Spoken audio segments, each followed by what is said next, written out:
अस्सलामु अलैकुम वरहमतुल्लाहि वबरकातुहू। हामिद व मुसल्लियन अम्मा बाद। अरफा के दिन में हुज्जाज के लिए ख़ास दुआ है, जिसको हमारे नबी सल्लल्लाहु अलैहि वसल्लम ने अरफा के मैदान में पढ़ी है। और आपने ये भी बतलाया है कि हमसे पेशतर दीगर अम्बिया ने भी यही दुआ की है। वो दुआ क्या है? ला इलाहा इल्लल्लाहु वहदहु ला शरीका लह लहुल मुल्क व लहुल हम्द व हुवा अला कुल्लि शैइन क़दीर। ये दुआ हमारे नबी सल्लल्लाहु अलैहि वसल्लम ने अरफात के मैदान में पढ़ी है। जो हुज्जाज अरफात के मैदान में रहेंगे उनके लिए भी ये पढ़ना बकसरत मसनून है, इसमें कोई शक नहीं। ज़रा इस ताल्लुक़ से जो हदीस है उसे हम देखते हैं। अल्लाह के रसूल सल्लल्लाहु अलैहि वसल्लम फरमाते हैं, खैरुद्दुआ दुआ अरफा, सबसे बेहतर दुआ वो है जो अरफा के मैदान में की जाती है। किस एतबार से सबसे बेहतर है? अजर सवाब के एतबार से, जल्द कबूलियत के एतबार से। वह खैर मा कुल्तु, और उस दिन सबसे बेहतर कलिमा, सबसे बेहतर दुआ जो मैंने की, जो अल्लाह रब्बुल आलमीन की जिक्र की, अना व नबियून कब मिन कबली, मैं और मुझसे पेशतर, मुझसे पहले दीगर अम्बिया ने जो दुआ की वो क्या है? ला इलाहा इल्लल्लाह, नहीं है कोई माबूद हकीकी सिवाय अल्लाह के।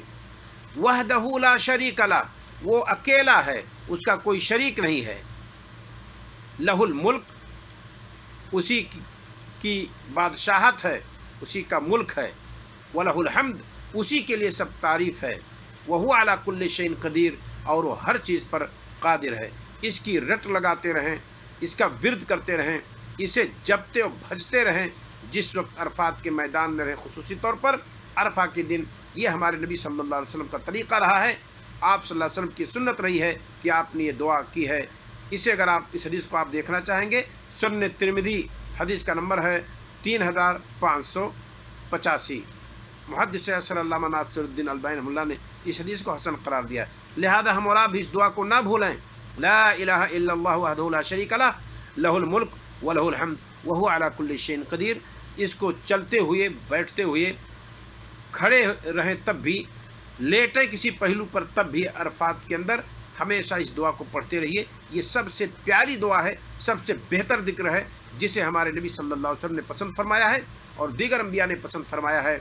और इसमें कोई शक नहीं, यह जिक्र तौहीद का है। ला इलाहा इल्लल्लाह, नहीं है कोई परस्तिश के लायक अल्लाह के अलावा। ज़रा देखिए कितने हुज्जाज ये जिक्र कर रहे होते हैं, उसके बावजूद वो सजदा किसी और का करते हैं।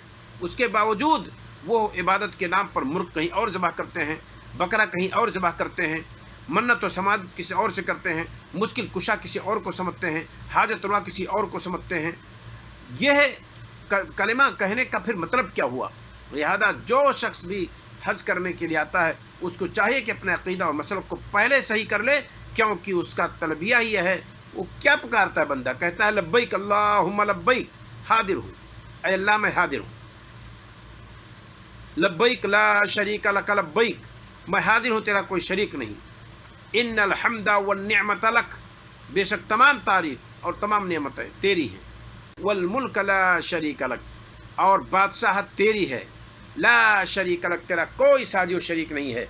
न तेरे खालिक होने में कोई शरीक है, न तेरे राज़िक होने में कोई शरीक है, न तेरे मुदब्बिर होने में कोई शरीक है, न तेरी सिफत में कोई शरीक है, न तेरे नामों में कोई शरीक है, उस एतबार से जिस हैसियत से वो नाम तेरे लिए हैं। बंदा जब कहता है ला शरीक लक, फिर उसके बावजूद बंदा शिरक क्यों करता है? तो ये कलिमा भी और ये विर्द भी जो नबी करीम सल्लल्लाहु अलैहि वसल्लम ने पढ़ी है, तौहीद का है। क्या है? ला इलाहा इल्लल्लाहु वहदहु ला शरीका लह लहुल मुल्क व लहुल हम्द व हुवा अला कुल्लि शैइन क़दीर। इसका विर्द तमाम हुज्जाज करते रहें जिस वक्त तो अरफात के मैदान में हैं। अल्लाह रब्बुल आलमीन हम सब को तौफीक अता फरमाए कि हम भी उस मैदान की ज़ियारत करें और वहाँ ये दुआ हम सबको भी पढ़ने की तौफीक हो। अस्सलामु अलैकुम व रहमतुल्लाहि व बरकातुहू।